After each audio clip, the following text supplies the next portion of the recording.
Good morning, students. I hope you are doing well. Okay, let us discuss about the today's topic, that is adjoint and inverse of a matrix. Okay, so today we'll be going to deal with the adjoint of a matrix. First we will go for the 2 cross 2 order, and then we'll go for 3 cross 3 order. As you can see that I've written the adjoint of a matrix 2 cross 2, and I've considered a matrix A that is of 2 cross 2 order, A11, A12, A21 and A22. For understanding the concept of adjoint of matrix, first we need to recall the minors and the cofactor. Now, if you are not remembering the concept of minor and cofactor, then again you go back and watch the other previous video which I have uploaded.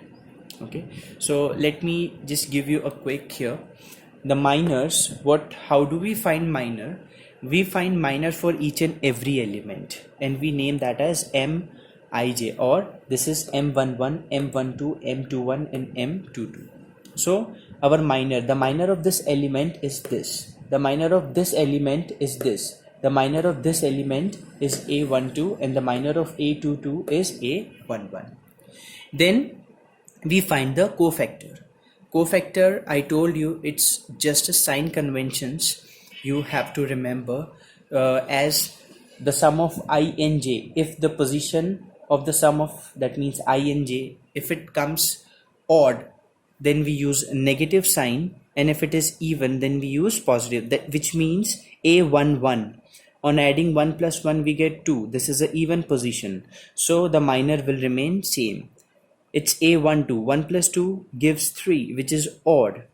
That means we'll use the negative sign according to this formula. Like that, we'll get the cofactors. Then cofactor of A, that means if we write in the matrix form, that means the cofactor of A will be A22 minus of A21 minus of A12 and A11.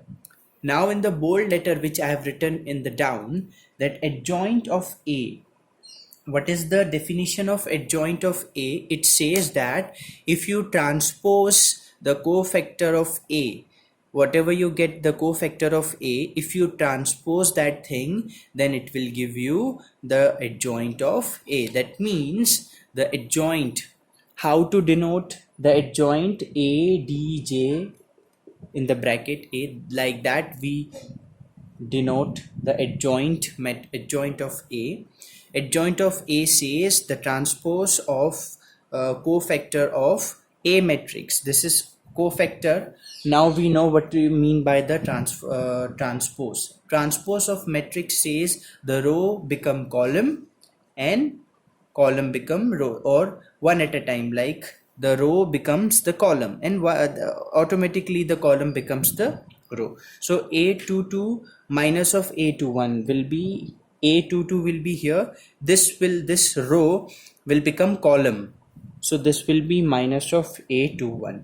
This minus of A12 will come here and A11 will be here.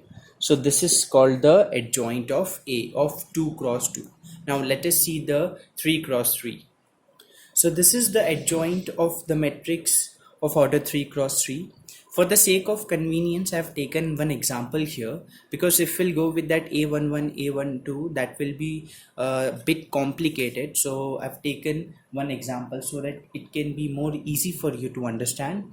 Okay, so this is the example. As I told you, for finding the adjoint of matrix, we need a minor first, then cofactor, then we need to transpose that matrix, then we'll get the adjoint. Always remember, for adjoint you need minors, cofactors, then transpose of the cofactor. For finding the minor, I told you that for the 2 cross 2 matrix it is very easy to find the minor, but for the 3 cross 3 we have to do certain calculations. And as I told you that for each and every element you have a minor, so we need to find for all the 9 elements. So first let us go for 1. The minor of 1 will be, how we will find the minor of 1? See, this is 1, so you have to skip this 1 and from upside also you have to skip, and you have to do a 2 cross 2. That means 3 into 0 minus 2 into 6. So 3 into 0 is 0 and 2 into 6 is 12. So 0 minus 12 will give you minus 12. Again for minus 1 you have to skip this column and this row. You are left with 4 1 3 6. So 3 4s are 12. 1 into 6 will give you 6. So 12 minus 6 6. So for 1 3 m1 3, how you will do? You have to skip this one, 2 4s are 8, 1 0s are 0, 8 minus 0 8. Like that for each and every element. Say for example, the minor of this element will be what? Skip this row, this column. Okay, you are left with what? This one. 0 into 1 is 0, minus 4 into minus 1 4, minus 4. Okay, 0 plus 4 4. Alright, like that you have to find each and every element, the minor of each and every element. For adjoint, I told you that we have to remember the sign. If the, that means this is 1 1 position, 1 plus 1 is 2, even, that means positive. This is 1 2 position, 1 plus 2 3, power is odd, that means we have to put negative sign. Here the position is 1 3, 1 plus 3 4. Okay, 4 is even, that means it will remain same. So like that, so you can remember the sign convention as plus minus plus, minus plus minus, and plus minus plus. Like that you can remember. So this minus 12 will be as it is, 6 will be minus 6, 8 will be 8 1 3, 2 1 position 7, so it's minus 7, so it will become 7. Then positive, so 1 will be same. 3, it is positive, we need to put negative sign here, so negative 3. Similarly, this is positive, minus 6 will remain minus 6, minus 2 will become minus minus plus 2, and 4 will remain same. So the sign convention will help you. Okay, now this is the cofactor we got. I told you after getting the cofactor, what you have to do, as adjoint of A says the transpose of the cofactor of A. Okay, that is now minus 12, 7 minus 6, minus 6, 1, 2, 8 minus 3, 4. We need to transpose this. Now after transposing, this row will become column. So minus 12, 7 minus 6, minus 6, 1, 2, 8 minus 3, 4. This is the answer. This is the adjoint of A. Alright. Alright, after understanding the concept of adjoint of matrix, now let us compute the inverse of matrix. So I have jot down certain important points which should remember for the inverse topic. So first, the inverse of matrix, what do you mean by inverse? That you have to invert a matrix. That means it is a kind of mathematical operation where you have to do the invert. For example, as for every positive we do negative, that means the inversion of positive is negative. Inversion of multiplication is division. So that is what the, if a matrix is given, then we go for the inverse one. That is, I explain you the concept that for every differentiation there is an integration. All right, so like this is an inverse process. So here also we are going to see the inverse process. First of all, the first point says it is denoted by A inverse. So for you have to remember that if you are asked A inverse, which means A to the power minus 1, which is never 1 upon A. Okay, always remember this is the different concept. A inverse means A to the power minus 1, which is not 1 upon A. Second point, the formula of A inverse says adjoint of A upon determinant of A. You have to keep in mind this formula, that A inverse is equal to adjoint of A upon determinant of A. That is what we started adjoint first, just to understand the concept here. Now what happens is sometimes that if you go on finding the determinant of A, if you get determinant of A as equal to 0, that means it will doubt the existence of A inverse.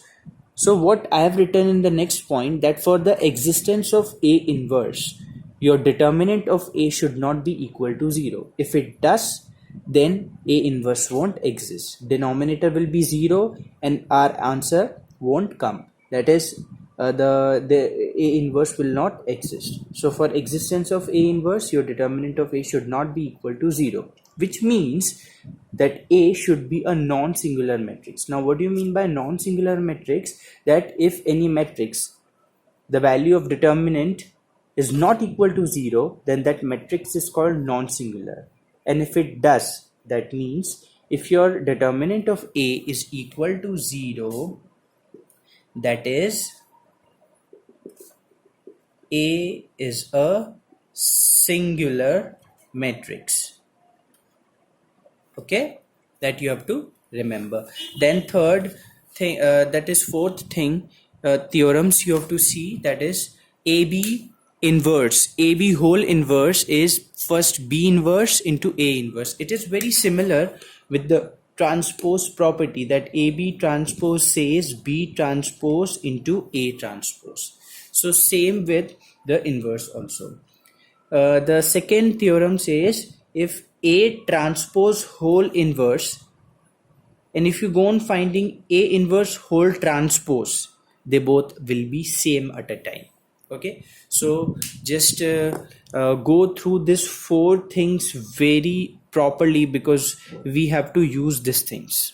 Okay, so students, for clearing the concept more precisely, I prefer to take an example and understand the things with a very good example. Now, in front of you, I've taken one example here for understanding the concept of adjoint and the inverse of a matrix.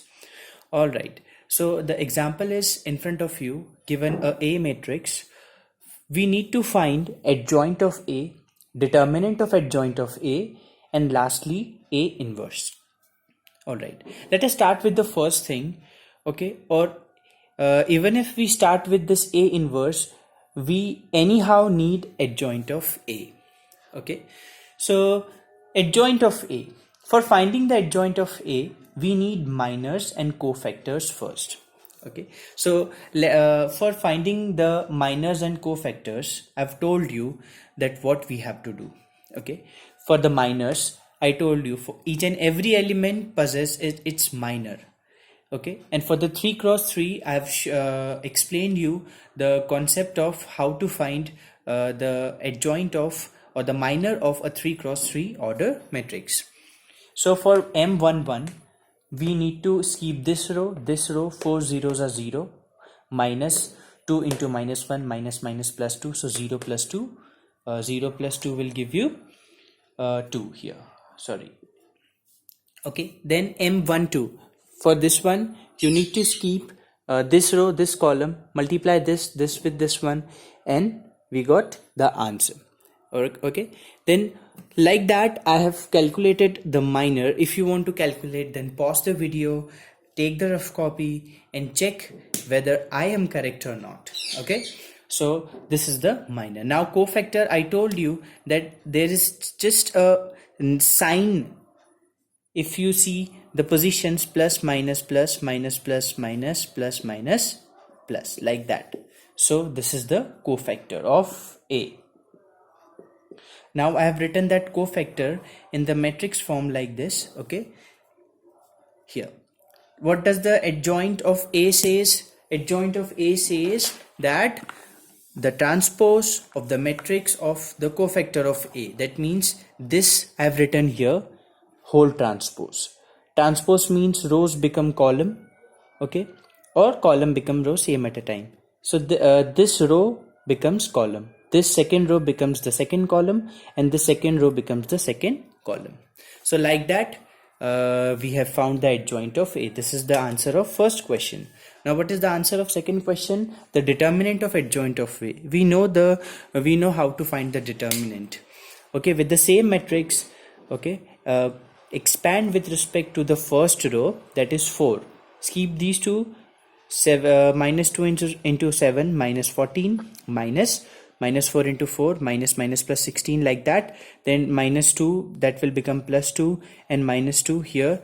So I got the answer, determinant of adjoint of A as 8. Wait, this I have not corrected here. This will be 2. This will also be 2. Okay, this will be 2. So this will become 2. So this will be I think 2 into 4. This will be 4.